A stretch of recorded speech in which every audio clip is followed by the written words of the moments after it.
Hello,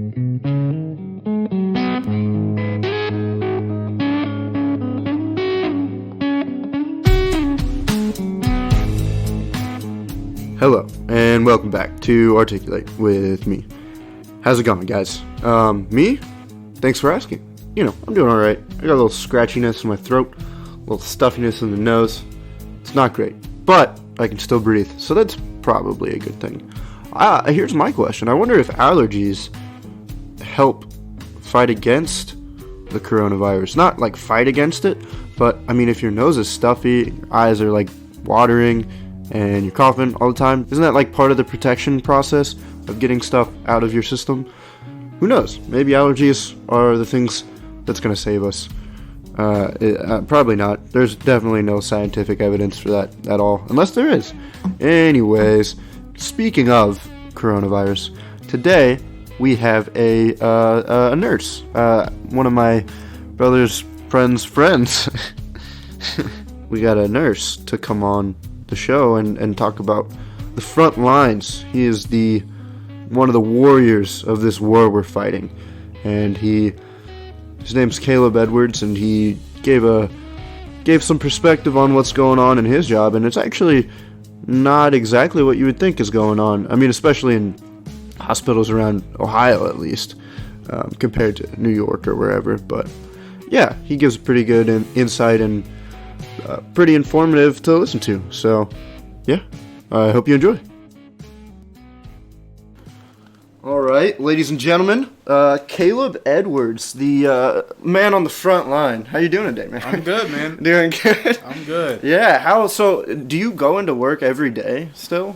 So no. So wait, so what's your technical job title? Because I just know nurse. So I am an emergency room nurse at a local hospital here in Cincinnati. Okay. You don't want to...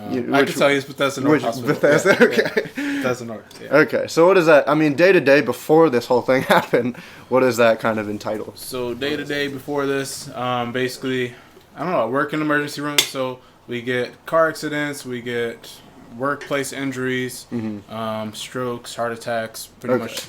So it's... Are you like the receiver, or do you like do the help work with the doctor during like an operation, or like... So our job, we basically triage people. We determine how sick they are, and if they need a bed right now or if they need a bed in 5 hours. Okay. And then once they come back to the emergency room, we're the ones that give them their meds, that take care of them. If they need CPR, we're initiating that. If they need... So you're the people that people get pissed at when they don't get helped immediately? Exactly. That sucks, man. Yeah, yep, is that annoying? It definitely can be annoying at times, for sure. Yeah. Well, I mean, we appreciate all the work, and, you know, now that I know one, I won't get as mad anymore, you know.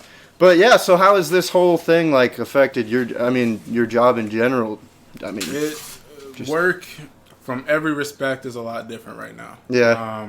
So usually... Well, so how did the inflow... Like, when you... I mean, I know there was a period before everything started shutting down where everybody kind of talked about coronavirus a little bit, but it was just kind of like a little thing. So did that immediately happen like it did kind of in my industry, at least, where everything just shut down, like restaurants and bars? Or was it more of like, okay, things are starting to pick up?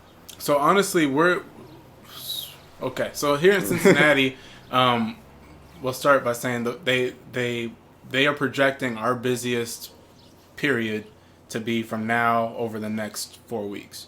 Really? So 4 weeks? Yeah. Because I heard peak week was only like 2 weeks or something. Right. So we don't know, like, up until this point, we haven't been super busy. Yes, the majority of our patients have been like a coronavirus kind of thing. Yeah, related. But we haven't been as busy as, you know, New York or New Jersey, Detroit. Areas well, and that's a good thing. Yeah, and it's Ohio too, where he put it. Mike DeWine, I think, is his name. He put all these things in place before. Yeah, I don't know the governor's name. Yeah, dude, I don't need. I don't follow definitely DeWine. I think that was one of the benefits, is because we do have a lot of people. We have a lot of major businesses here in Cincy, so we got a lot of people coming in and out. I think putting everything on hold early was definitely beneficial to us. That's cool. Yeah, definitely. So it hasn't really. So I mean, were you preparing for it to pick up a lot when it first started? So yeah. So So our emergency room is busy. So we have 4 patient assignments. Usually I run around all day. You know, people text me. I don't get to text back till I'm off my shift or on my lunch break. That's just my normal workflow. And since all of this, I'm definitely not even as busy as normal because we're not having the workplace injuries, not having the car accidents. So yes, we get COVID-19, potential patients, but the number of those patients isn't the normal number of patients that we have coming in. Does that make sense? Yeah. I think so. So when I heard about all this, I was like, oh, that's unfortunate for people who are sick, but I will probably be able to pick up shifts and go in and help out more. Yeah. And I've definitely not been able to do that. Yesterday I was actually called and they said 3 patients are in the emergency room. Don't come to work today. Like we didn't have anyone. So really, it's been kind of because business is slowed as well. Yeah, okay. Business for us has slowed. Kind of what you were saying with other industries earlier is that as again, like we're not having car accidents because people aren't driving. Yeah, we're not having workplace injuries because people aren't at work. Right. And obviously, so things of that nature we're not seeing. We still get the emergencies that you would have, heart attacks, strokes, things of that nature. But it's either that or flu-like symptoms. Yeah, you know what I mean? flu-like symptoms. So we don't know. Do you play it really, really safe when you go in? Like, do they make you have like a whole, you get showered down like a chemical shower or something? So I don't think this is unique to my workplace. I would definitely say we do everything we possibly can to make ourselves safe. The shortage of personal protective equipment, PPE, that they say in the media, is real. I go in, I try to wear the same mask that I've worn all day, where usually one patient, I would throw away a mask, Right. And as far as getting super high, like N95 respiratory masks, we usually throw those away right away, but I've been wearing the same one, I try to wear for once a shift or even 2 shifts at times, So, yeah, definitely. That's definitely real. So the risk is out there for workers, especially if we were busier, I would be more worried, but we're I got you. fortunate that we're not. Question for you. Do you have corona? And quick follow-up question, do I have corona now? So the good answer is we don't know. We don't know. Yeah, that's fair. That's the good answer. And I think that's the magic of social distancing. Is I could have been infected with this thing 5 days ago, and then now I'm hanging out with you. Yeah. Or vice versa. Yeah. And we could go back to our respective places, and two days later start showing symptoms. So, that's the importance of staying away from people. But at the same time, we have no clue. And I don't know. That's all good, man. Do you miss it, man? Like going back to like the day-to-day work, do you miss that? Yeah, so I mean part of why I went into it was I like the flow of the emergency room. I like Right. Yeah, are you more I guess it's their customers in a way, but are you more like customer related or are you more like internal and like the work that you do with your hands and helping out your employees and whatnot? Yeah, so I mean, the way my outlook when I go to work is definitely more people-based. Okay. So I like the interaction with people. There's something I like about, someone comes in, they're having a rough day, doing whatever you can to make that day get better. Yeah. So, yeah, man, I relate to that. I mean, just like even a server, you kind of like, some people kind of come in a bad mood, and if you can just get a little smile out of them, or like, I mean, I worked in an ice cream bar. Who's not happy to get ice cream? Exactly. Or like at the bar, who doesn't want to drink, Yeah, exactly. So I completely get that. But like, when did that start for you? Like, was it in college or was it even before that? Or for me, I'd say high school. But going into college, I was, high school looking forward. I was like, I don't want to sit in a cubicle all day. I have to be doing something. I don't want to be pushing, I don't want to be the person behind the desk. I'd rather be the face. The face of it. I want to be in front of people. I want to be actively looking to help people. So I was looking at physical therapy, which is a great profession. It wasn't for me. Yeah, you got to touch people a lot. It's kind of weird. Yeah, so I kind of segued into nursing instead. So. Yeah, that's awesome, man. I mean, like, again, I kind of want to get into this a little bit. Why do you think that cubicle jobs are so unappealing to so many people? You know what I mean? Because honestly, I've heard they pay pretty well. You don't have to. exert yourself in any way or put yourself in a lot of physical torment. And, you get regular hours so that you can do, people say that it keeps you from adventures and whatnot and keeps you kind of stagnant, but in reality you get a lot of vacation time or potentially get a lot of vacation time and kind of other you're free to live like a normal life, I'd say. I don't know, I think there's a lot of potential answers to that. But what do you think? I guess my answer would You're the guest, yeah.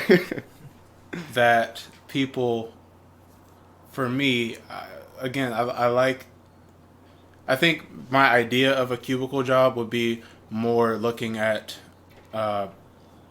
from a removed point of view. You would, all of your interactions, not all, but a lot of your interactions will be over the phone or over email or in group meetings where you're not having very deep personal connection, and that could completely be biased. Right. Just from an outside I've never worked a cubicle job, but that was the notion that I had, the impression that I had when I first looked into it. That's fair. But the thing is, all those people are thriving right now. Exactly, they're all doing great. They're all doing great. So. But I don't know, man. How you been dealing with quarantine? Even you say you haven't been working as much. What you been doing? I've just been basically hanging at home with my dog, man. It's funny because trying to stay active now that gyms are closed. But, I think it's funny how everybody was kind of like worried about it at first. They're like, "What are we gonna do?" Even Patch over here was kind of like a little nervous about it, and now he's kind of settled in to the the home life. And I just think, I don't know. Do you think this will be a good thing ultimately in the end for the nation and people and society in general? So personally, yes, I think that this separation, if you think about, even if it wasn't a virus, right? Say it was blue powder. Say I was this guy who emitted blue powder everywhere I went, and I stayed home. No one else would have blue powder on them at the end of the day. Right. But say I went to the grocery store, then I went to work, then I went to the gym, and everything around me is getting covered in blue powder. Right. Well, by the end of the day, all of those places would be covered in that powder. And I think the same is true of a virus. Right. So if I get to stay home and I have this virus, then obviously I'm not able to transmit it to anyone. But if I go out to all these places and millions of other people are doing the same thing, then obviously it's going to get spread more efficiently. So I think it has been helpful. I think it has had its effect on the world for sure. Yeah. Even though people are still getting sick. Yeah, definitely. So let me ask you a question. What do you think about what does it do to the mental health of individuals who have to stay at home? And I think that's at least for me, because I'm somebody who was laid off, and I've been laid off for a couple of weeks now, and I'm somebody who's always on the go. If you know me, I'm doing 2 social events a day, whether it's AM to PM, and on top of working 12 to 15 hours a day. I'm always on the go, and then I also, in normal life, take time to work out for, 6, 7, 8 hours a week.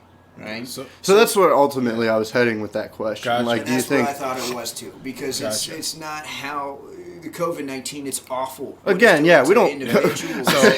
So I guess I should have stated that. Yeah. It's like, is it good that people are dying? No, transition. From that perspective, I got 2 answers to that question. One, for people who are social individuals, it's the same as throwing a person, like an introverted person, into a large group, like a concert that they hate concerts. Right. It's that's a cool thought. And so that's really cool. Yeah, I've never there's thought a of it lot like of that. people who are just completely out of their element and don't know what to do. And I think from that perspective, it's hard, because a lot of social individuals, when they are stressed and when they are having a hard time, what do? They call a friend, or they meet up with a friend, or they might go to the gym and work out. Well, all those places are closed, all those people are separated. So I think mental health of all those people is definitely something suffering. It's definitely suffering for sure. Right. Do you think it'll help them cope with it a little bit more? Because, there are a lot of situations in life, even outside of mass outbreaks and everything, where you're going to have to spend a lot of time alone. You know, you're going to have to deal with that at some point. You know, hopefully this is like a mass, I don't know, you know, something, a realization for a lot of people, I guess. I don't know. Do you think that'll... So what was the other point that you were going to make? I guess the other point was that people are social individuals in general. I think that we do everything we can to stay connected. So while you may be social, this has definitely found an opportunity where people can find other ways to connect to people. Some of which that may be lasting more than just the 4 weeks, 6 weeks, whatever we're going to experience here, which may carry forward, you know. So to, I guess, what you were just asking, I think it has opened a lot of people's eyes to see life in a different perspective. So if you are always on the go, well, you can slow down a little bit, you know. It's okay to slow down. It's okay. A little bit, Yeah, it's right? okay. And then another thing is just whatever your routine is, you know, if you break that, you'll still be okay, you know. And I don't know. There's a lot of good to come out of both sides of this thing. So yeah, definitely. Again, I think routine is a big thing that it helps me with, because I was up in Athens for a while, just kind of going stir crazy up there already, and then being able to kind of come back home. It was spring break when all the shit hit the fan, basically. So I was kind of relieved that I didn't have to go back and finish out the day-to-day normal stuff going on. But yeah, I never thought about it like introverted and extroverted, kind of like you said, like putting an introvert in a crowd like that. I wonder if there could be something this big that would be the opposite, you know, that would make people get outside a little bit more. Yeah. I mean, that'd be cool if we could affect, you know, the other half of people that way as well too. We'll come up with ideas for that. You know? Yeah, for sure. Zombie apocalypse, I think, would definitely be get people out and about. I don't know how likely it is, right? Yeah. But yeah, man, I don't know. I think Patrick and I were talking about this a good amount recently. Is like, I think it's going to be good for a lot of those introvert or people that are home on their phones a lot, or strive to want to do that, or kind of not learn and grow and go out and be social and stuff. I think it gives them enough time during the day to do that, to the point where they get a little bored with it. You know, they're like, all right, I've been on my phone for like 5 hours. Right. I should probably at least go get a walk, you know? Exactly, yeah, go get a walk and like kind of see the faces around and get to know your community a little bit. Yeah, for sure. Yeah. I mean, and another thing is like Patrick mentioned that it might be good for families too, because now families have to be home and kind of learn to deal with each other a little bit more, and having family dinners, I think, is such an important. I mean, from our house, it was a mandatory thing to have a family dinner at least like 2 or 3 times a week, and I think that really makes us closer. As I mean, your family is the relationship that you. I mean, that forms all of your other relationships. Well, you think right? about, you know, I don't know the exact numbers, but 90% of families out there, you know, there was initially 2 people who had a connection that got together. You know what I mean?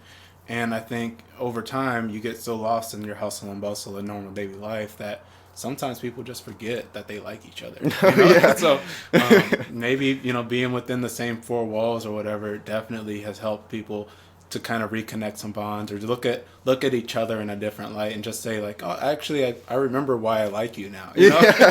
Yeah, no. That's what my parents had kind of said after I moved out of the house. It was just them 2 living together, and my dad was like, yeah, I had to figure out what I liked about your mom again. And I was like, oh yeah. We like had a thing at one point. Right. Yeah. So I mean, again, it's not a good thing that people are dying, and I wouldn't wish this upon any one nation, especially the whole world, you know.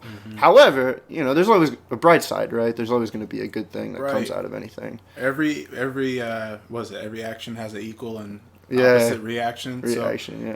So even though this is definitely a catastrophic event that's happening, you know, in the world, there's definitely a lot of good to come out of it. Yeah, definitely. And I hope. I mean, do you play any instruments at all?